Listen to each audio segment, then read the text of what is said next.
everyone. Thank you all for watching. I'm so excited to share with you all a one-on-one session on human trafficking. So my name is Cami Widman. I'm the prevention specialist at Washington Trafficking Prevention. And one of my most favorite aspects of my job is the community outreach. I really value creating safe spaces for vulnerable people through engaging our community members. I know all of you who are watching care about your community. Therefore, I want to equip all of you with the knowledge of how to help prevent human exploitation in your own neighborhood. Human trafficking is a crime that involves exploiting a person for labor, services, or commercial sex. Sex trafficking is the recruitment, harboring, transportation, provision, obtaining, patronizing, or soliciting of a person for the purpose of a commercial sex act, in which a commercial sex act is induced by force, fraud, or coercion.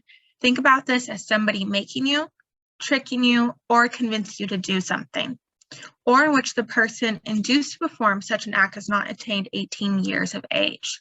The term commercial sex act means any sex act on account of which anything of value is given to or received by any person. This includes drugs, money, shelter, food, even parachutes. The recruitment, harboring, transportation, provision, or obtaining of a person for labor or services through the use of fraud, force, and coercion for the purpose of subjection to involuntary servitude or debt bondage or slavery is what defines labor trafficking. The commercial sexual abuse of a minor, also known as CSAM, is when a person solicits, offers, requests to engage, or provides anything of value to a minor or a third person as compensation for a minor having engaged in sexual conduct with him or her. This is a Washington state law that's considered a Class B felony. An example of this as quite common is like a family member, let's say an uncle or a cousin, engages in familial sexual abuse, and they tell the child that if you don't tell your mommy or daddy, I'll give you a teddy bear. Had a hard time getting that one out. 2019, 4,312 victims and survivors called into the National Human Trafficking Hotline. And you can see on this map where the reports came from. This is a 19% increase from 2018, which means human trafficking is a problem that's increasing in frequency. Keep in mind, though, most situations of exploitation are not called into the hotline, so this is most definitely unrepresented. It may come as a surprise, Washington State is one of the hubs for sex trafficking. This is because in Washington, we have an international maritime port, 2 interstate highways, and an international airport. So transportation of people to and from Washington State is easier than other states. The young people are most at risk for sexual exploitation. That line with the huge peak at the top shows when entry into sex trafficking first begins, and the highest occurrences of entry happens between the ages of 12 to 18, with most people entering around ages 15 to 17. And labor trafficking is that bottom line and truly happens at any age. I want to further emphasize how common human trafficking is in Washington State. We are the 13th most populated state, yet we rank 8th out of all 50 states in the number of human trafficking cases reported. And to add to that, in Washington State, the average age that someone is first exploited is 14, and every year 2,000 to 3,000 minors are trafficked for sex. That is a very heavy statistic and really shows the sheer number of young people who are facing this violence. As community members, we need to make sure we are informed and can help empower young people to protect themselves. Exploitation of sex happens in pornography, massage parlors, escort services, social media, health spas, OnlyFans, as well as beauty spas, streets, truck stops, hotels, trailer parks, and abuse networks. It happens everywhere in our community, so it's our job to see the signs so we can spot when someone is being exploited.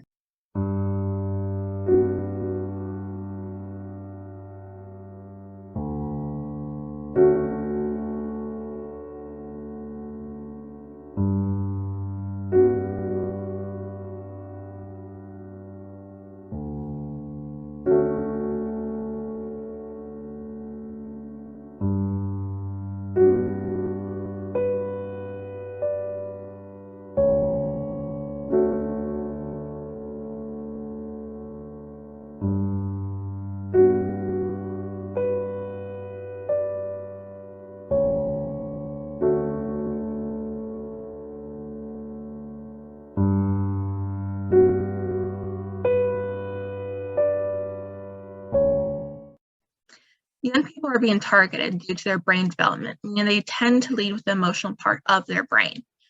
Exploiters are recruiting young people primarily through social media, and the primary recruitment tactic is promises of love, and 32% of victims are recruited through this way.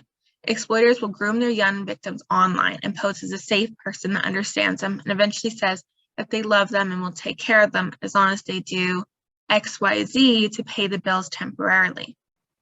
Another recruitment tactic is familial, which is the second most common behind those promises of love method.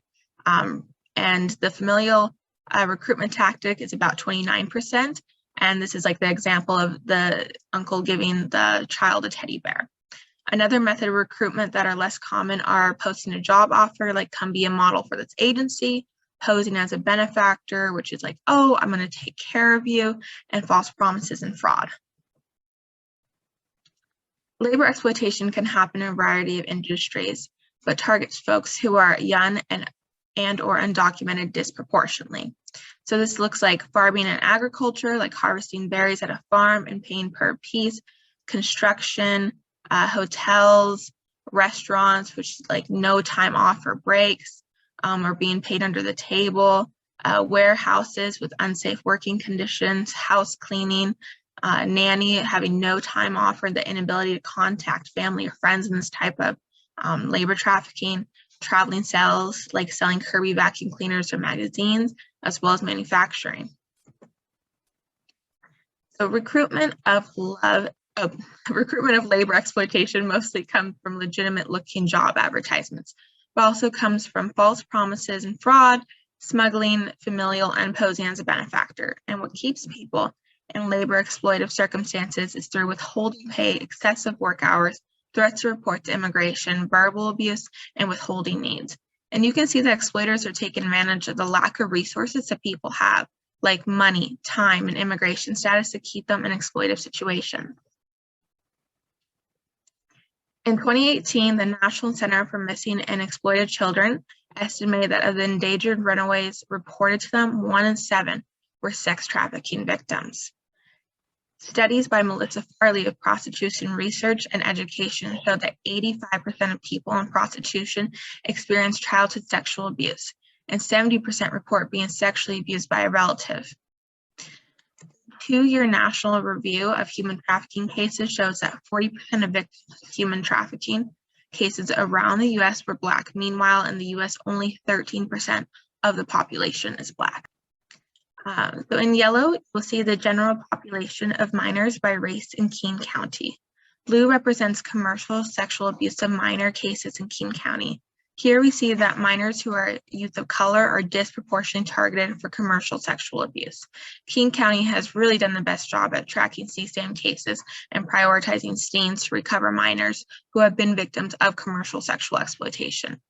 So 6.2% of the general population who are under the age of 18 are Black, yet they make up 44% of the commercial sexual abuse against minor victims.